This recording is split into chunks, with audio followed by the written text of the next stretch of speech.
Gracias por acompañarnos una vez más a Lecciones de Vida o Lecciones de la Escuela Sabática, donde estamos estudiando el amoroso carácter de Dios. Y la lección de hoy destaca 3 puntos básicos. Número 1, cada persona a los ojos de Dios es preciosa y de incalculable valor. Por esta razón, Él se deleita y se complace en sus hijos e hijas cuando se arrepienten y lo buscan. Las parábolas de Lucas 15, son 3, resaltan el gozo y la celebración de Dios por la salvación de una persona perdida. Su placer en nuestra salvación muestra cuán valiosos somos a los ojos de Dios.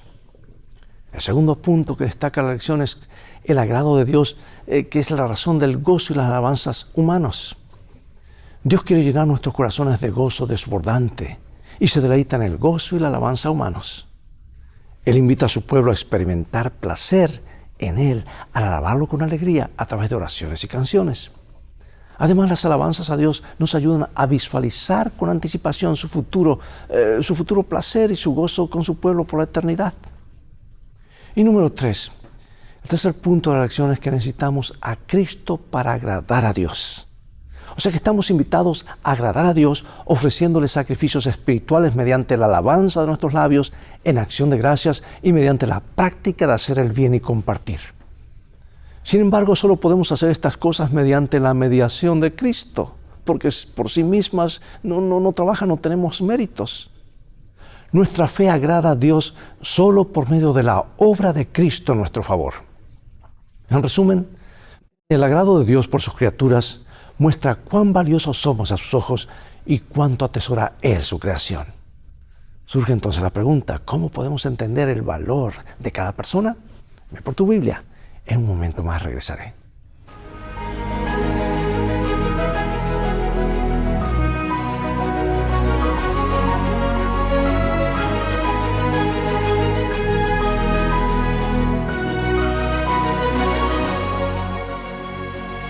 Comencemos con este hermoso versículo de Sofonías 3:17. Jehová está en medio de ti, poderoso, Él salvará, se gozará sobre ti con alegría. Callará de amor, se regocijará sobre ti con cánticos. Imagina la siguiente situación, en el Día del Padre. Un niño de 5 años se acerca a su progenitor con un regalo mal envuelto y se lo entrega emocionado. Y el padre le dijo, hijo, sabes, no me importa tu regalo. Al fin y al cabo, no hay nada que puedas darme que me satisfaga. Cualquier cosa que me des la puedo conseguir yo mismo, la he comprado con mi dinero o está hecha con materiales que yo he pagado. Así que guárdate tu regalo, no lo necesito ni lo quiero, pero aún así te amo. ¿Qué te parece la reacción imaginaria de este padre? Vienen a mi mente palabras como sin corazón, frío, insensible. Pregunto, ¿es así como Dios nos responde? ¿Podemos agradar a Dios realmente? Aunque sea difícil de imaginar, incluso nosotros, seres caídos, corrompidos por el pecado y propensos al mal, podemos agradar a Dios. En otras palabras, Dios no nos considera a nosotros ni a los dones que le traemos con actitud de ese Padre, o sea, de una forma indiferente. No. Al contrario, podemos agradar a Dios, pero solo por medio de Cristo, a través de las obras de Cristo. Y como vimos antes, no hay nadie, incluso el peor pecador o malhechor, a quien Dios no ame. Y puesto que Dios valora a las personas más de lo que podemos imaginar, les disgusta el pecado porque nos ama y sabe el daño que el pecado nos hace. En la parábola del hijo pródigo, contada por Jesús, el hijo menor de un hombre pidió su herencia antes de tiempo, y yo diría que la perdió también porque la desperdició. Y eso implicó rechazar a su padre y a su familia. Y en San Lucas 15, el hijo pródigo dilapida su herencia y se ve reducido a la pobreza y al hambre, al punto de anhelar la comida con que alimentaba a los cerdos, puesto que estaban puestos a su cuidado. Y al darse cuenta de que los criados de su padre tenían comida en abundancia, decide pues volver a su casa con la esperanza de convertirse en un siervo, en un criado, un empleado más. Y lo que sigue es impactante. Algunos padres rechazarían un hijo como ese, después de tomarse toda la herencia y decirle, mira, tomaste tu herencia y te fuiste lejos, ya no hay aquí lugar para ti. Eso sería en verdad una actitud lógica. Y a los ojos de algunos padres, este joven había ido demasiado lejos como para ser aceptado de nuevo en la casa, y especialmente como hijo. Pero en la parábola escucha el Padre, que representa a Dios mismo, no reacciona así. Por el contrario, Cuando el hijo pródigo aún estaba lejos, su padre lo vio y se compadeció. Corrió y se echó sobre su cuello y le besó. Aunque en aquellos tiempos se consideraba poco digno que el dueño de casa fuera en busca de alguien, el padre en su gran compasión salió a buscar a su hijo. Incluso organizó una fiesta de bienvenida para él, lo cual representa la gran compasión de Dios por cada persona descarriada y el gozo que siente cuando una sola persona vuelve al hogar. ¡Qué hermosa imagen de Dios! ¡Qué hermosa imagen de lo que la iglesia debe ser para las personas, para los demás! Resulta interesante la reacción del otro hijo, pues el otro hijo, el hermano de este muchacho que se fue, del pródigo, se enojó. Porque fue una reacción tan humana, basada al menos en parte en la justicia. Y también es comprensible esta actitud. Sin embargo, ¿qué nos enseña esta parte de la historia acerca de cómo los conceptos humanos de justicia no captan la profundidad del Evangelio o del amor de Dios para con nosotros? Sí, amados, aunque nos cueste imaginarlo, Dios considera que cada persona tiene un valor incalculable y por eso se regocija por la salvación de una sola alma. Recién leímos en Sofonías 3:17, donde muestra enfáticamente el deleite que Dios experimenta por la redención de su pueblo. Y en este versículo que describe el deleite de Dios como consecuencia de la redención de su pueblo, aparece casi todas las palabras del idioma hebreo que expresan alegría y regocijo. O sea, que daría la impresión de que ninguno de esos términos fuera suficiente por sí solo para describir la magnitud del regocijo divino. Por eso usan muchas palabras en hebreo que tienen la misma connotación. Nota también dónde está Dios, según este versículo, dice, en medio de su pueblo. O sea, que la reconciliación que surge de la relación de amor implica la presencia inmediata de Dios. Al igual que el padre que corrió al encuentro de su hijo, Dios está en medio de su pueblo. Por eso es importante congregarse, ¿verdad? Y el pináculo mismo de la alegría de Dios está reservado para el día de la restauración, cuando Él recibirá a su pueblo y se regocijará a causa de nosotros, así como el Padre se regocijó por el regreso de su Hijo pródigo. San Pablo usa esta analogía. Miren Efesios capítulo 5. Maridos, amad a vuestras mujeres, así como Cristo amó a la iglesia y se entregó a sí mismo por ella, para santificarla, habiéndola purificado en el lavamiento del agua por la palabra, a fin de presentársela a sí mismo una iglesia gloriosa, que no tuviese mancha, ni arruga, ni cosa semejante, sino que fuese santa y sin mancha. Así también los maridos deben amar a sus mujeres como a sus mismos cuerpos. El que ama a su mujer, a sí mismo se ama. Este pasaje exhorta a los esposos a amar a sus esposas, así como Cristo amó a la iglesia y se entregó a sí mismo por ella. Y amarlas como a su propio cuerpo, a su mismo cuerpo. Estos textos no solo ponen de relieve el tipo de amor desinteresado y abnegado que un marido debe prodigar a su esposa, sino que también muestran que Cristo mismo ama a su pueblo, o sea, a la iglesia, como parte de sí mismo. Pregunto, ¿es posible complacer a Dios? ¿Cómo es posible que el Dios del universo se complazca en meros seres humanos, fugaces manchas de protoplasma en un minúsculo planeta en medio de lo que probablemente sea un universo infinito? ¿Cómo es posible que los seres humanos importen tanto a un ser supremo que es todopoderoso y no necesita nada? Estas preguntas pueden dividirse en dos aspectos. En primer lugar, ¿cómo es posible que Dios mismo esté encantado? Y en segundo lugar, ¿cómo podemos los seres humanos deleitarlo, sobre todo en vista de nuestra pecaminosidad? Y el primer aspecto de estas preguntas es el tema de nuestro estudio. El segundo aspecto lo veremos en un momento más. Vamos a Isaías, Salmos y Proverbios. Porque a mis ojos fuiste de gran estima, fuiste honorable. Yo te amé, daré pues hombres por ti y naciones por tu vida. Porque Jehová tiene contentamiento en su pueblo, hermoseará a los humildes con la salvación.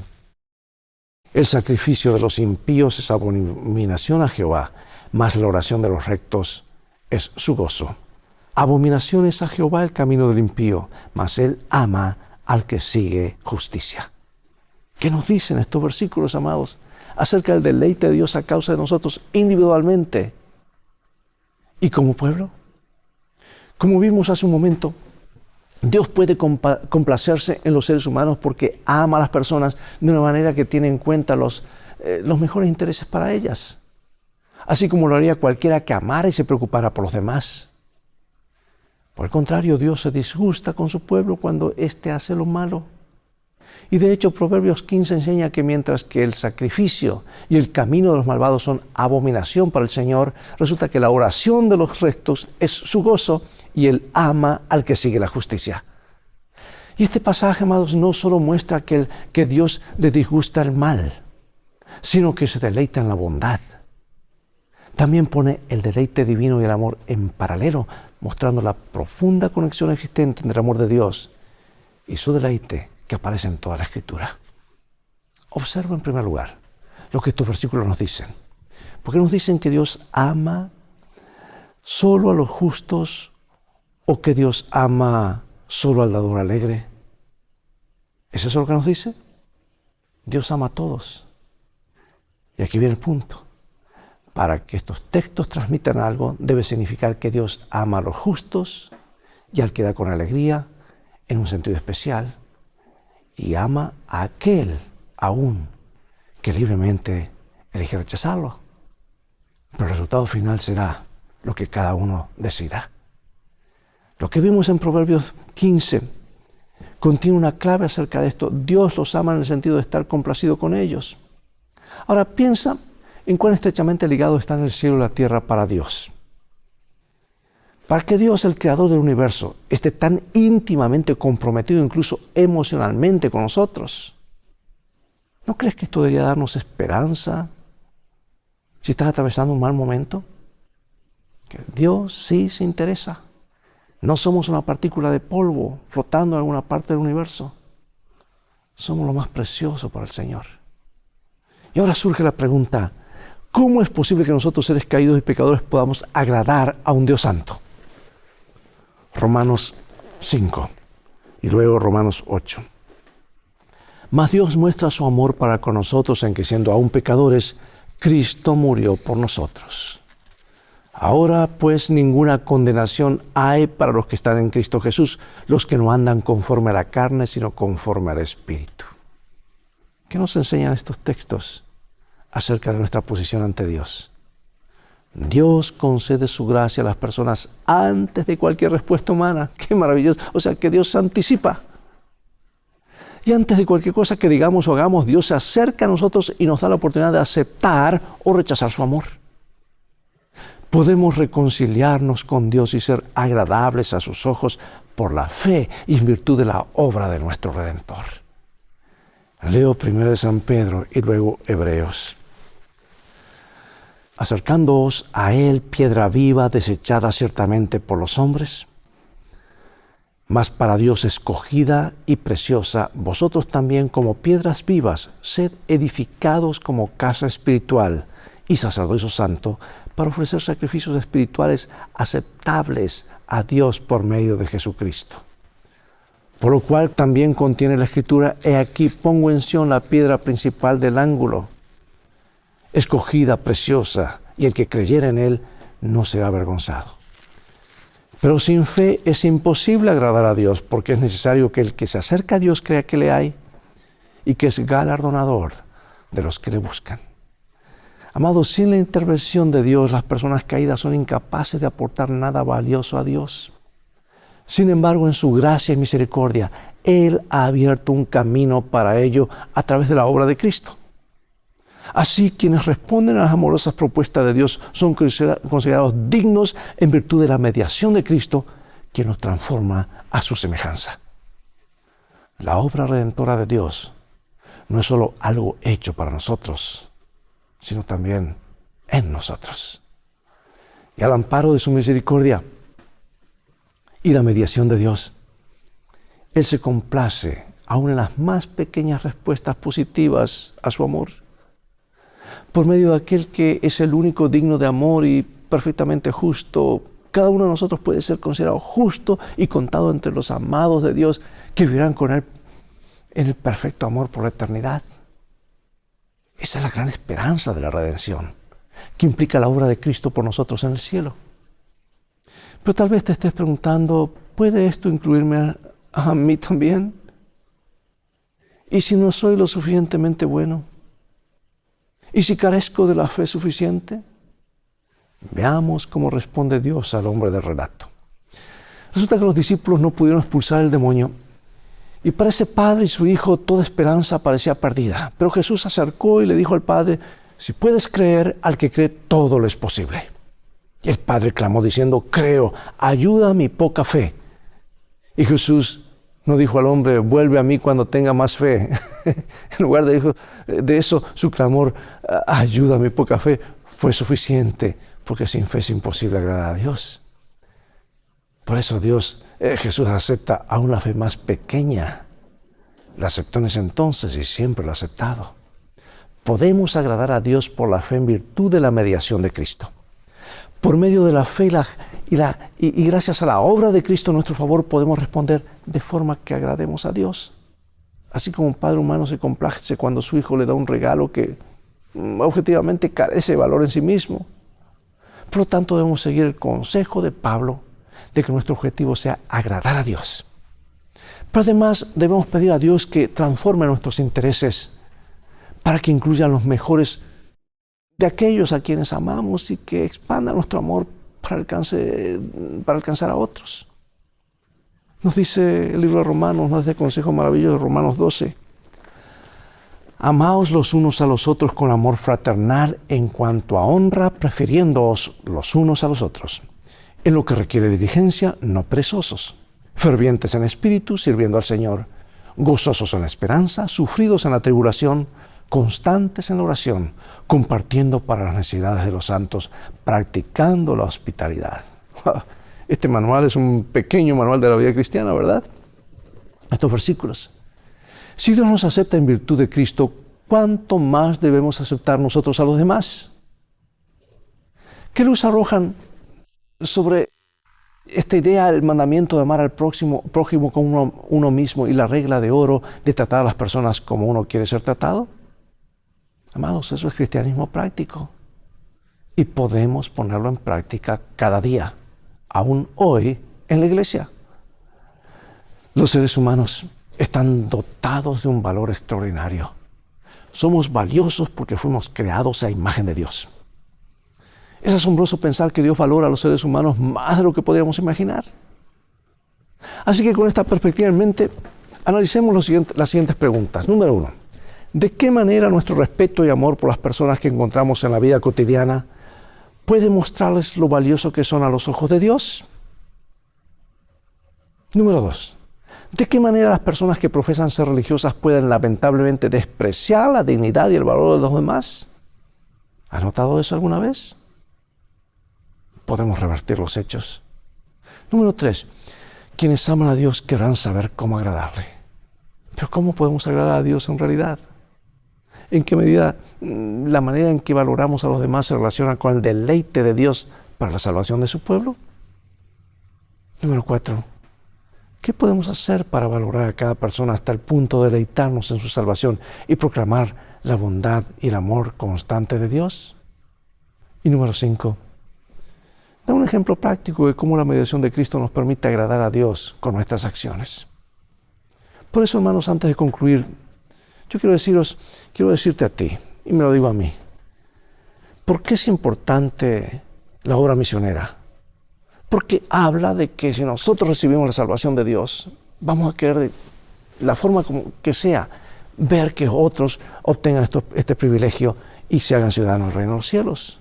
Amar a Dios, amar al prójimo, somos deudores. Y voy a finalizar con esta cita inspirada de Elena de White y algunas preguntas de reflexión. Ahí está el libro deseado de toda la gente. Te recomiendo este libro.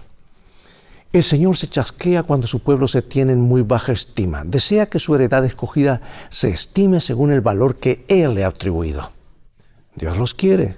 De lo contrario, no hubiera mandado a su Hijo a una empresa tan costosa para redimirla. Los necesita y le agrada cuando le dirigen las más elevadas demandas a fin de glorificar su nombre.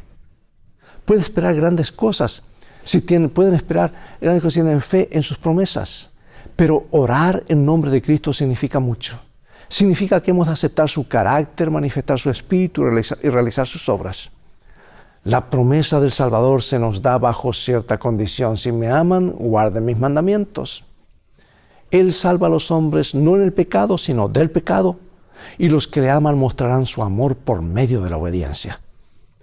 Toda verdadera obediencia proviene del corazón. La de Cristo procedía del corazón. Y si nosotros consentimos, se identificará de tal manera con nuestros pensamientos y fines, amoldará de tal manera nuestro corazón y mente en conformidad con su voluntad, que cuando le obedezcamos estaremos tan solo ejecutando nuestros propios impulsos. La voluntad refinada y santificada hallará su más alto deleite en servirle. Y cuando conozcamos a Dios, como es nuestro privilegio conocerlo, nuestra vida será una vida de continua obediencia. Si apreciamos el carácter de Cristo y tenemos comunión con Dios, el pecado llegará a hacernos odioso. Tremenda cita. ¿Qué puede significar recibir desinteresadamente? ¿Cómo crees que será la relación de dar y recibir en el cielo y en la tierra nueva? Pues allá vamos. Provenientes de una parte lejana del cosmos, quizá más allá del alcance del telescopio espacial James Webb. Los mensajeros celestiales se refirieron al profeta Daniel como el Yamudot en hebreo, o sea, amado, deseable, precioso. Estos ángeles lo hicieron 3 veces. En Daniel 9:23 Gabriel le dice, porque tú eres muy amado. En Daniel 10, un ser celestial, tal vez nuevamente Gabriel lo llama, le dice varón muy amado. Una frase repetida luego en Daniel, más tarde en el libro. Piensa en lo que esto dice de Dios y de cuán cerca está de nosotros. ¿Qué esperanza puedes traer para ti mismo de esta asombrosa verdad? Para mí mismo. ¿Cómo se relacionan los ejemplos de los héroes de la fe, de los que se habla en Hebreos 11, con el contenido de la lección de esta semana?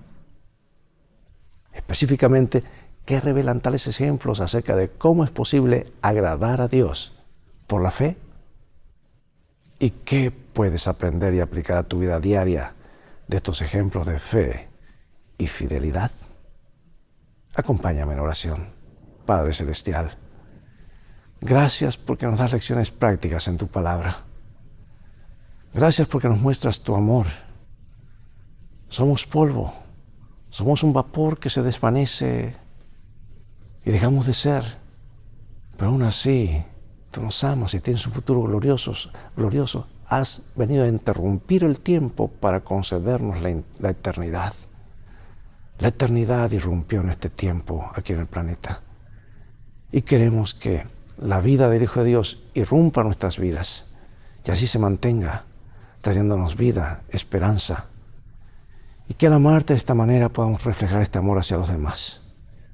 Ayúdanos a practicar estas lecciones esta misma semana. Practica la regla de oro, aun con los más despreciables, aquellos que tal vez nos tratan mal.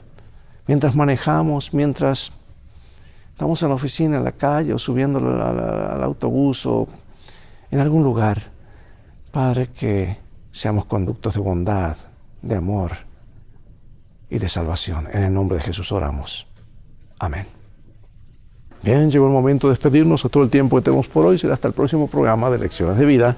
No faltes la semana próxima. Invita a otros a sintonizar este canal.